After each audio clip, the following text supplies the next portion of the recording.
Gospod Krope, na podlagi vsega tega, kar smo videli in slišali, je sploh še kakšna dilema, ali so srbske oblasti v soboto proti protestnikom uporabile zvočni top, glede na posnetke in reakcije ljudi, ki ste jih videli?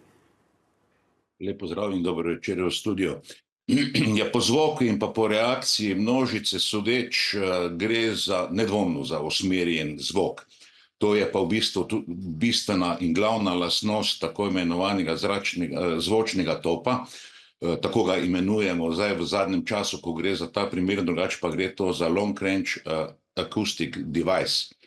Tale zvok, ki je bil, ni bil kot pisk. To se pravi, da gre za kar narejen zvok, kot smo slišali, ljudje niti ne vejo, kaj so pravzaprav slišali. Ali so slišali prelet letala, ali so slišali vožnjo nekih tovornjakov, ki drvi proti tej množici.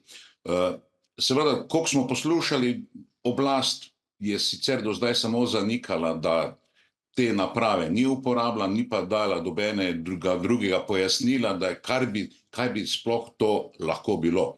To se pravi, da na nek način, če verjamemo, pa jaz verjamem N1 iz leta 2022, ko je Srbija nabavljala to vrstno napravo, kar pomeni, ta naprava nekje mora biti. Vprašanje pa je, ali je to pri policiji, ali je to pri vojski, ali kjerkoli že. Gospod Krope, kako pa deluje zvočni top in zakaj pri ljudeh sproža takšne reakcije? V bistvu zvok je kar komplicirana zadeva, pa o tem mogoče zdaj ne bi, ampak glavnem zvok je ciljno usmerjen in deluje v obliki stožca na tisto ciljno skupino, če temu tako rečem.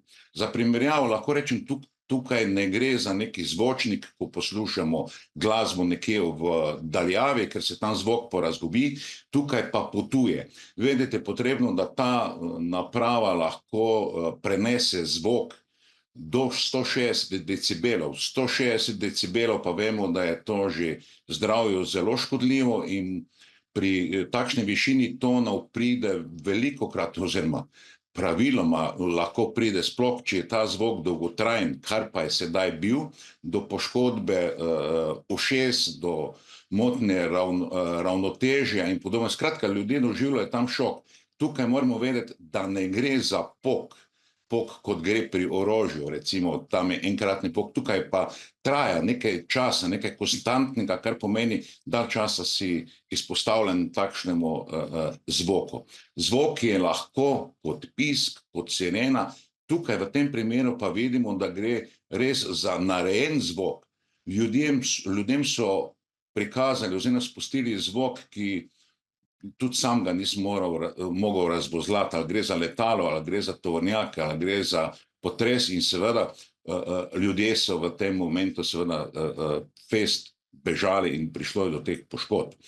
Ta naprava, mogoče za naše gledalce, ni neka velika naprava, recimo to je 50x50 ali 80x50 visoka naprava, ki se lahko montira na vozilo, lahko se montira na plovilo, na helikopter, lahko ga tudi celo fizično postavimo nekje in usmerimo v tisto množico. Vedeti je potrebno, da je zvok, da je nenavaren za naša ušesa, je tam nekje 60 decibelov, za tisti enkratni zvok 140 decibelov, za primerjavo 140 decibelov, to je maksimalni zvok pri strelu puške, recimo Flobert, po domače rečeno, ali MK, vse ostalo je pa to više in takrat prihaja do večjih poškodb. Gospod Krope, najlepša hvala za tale pojasnila. Tudi imam.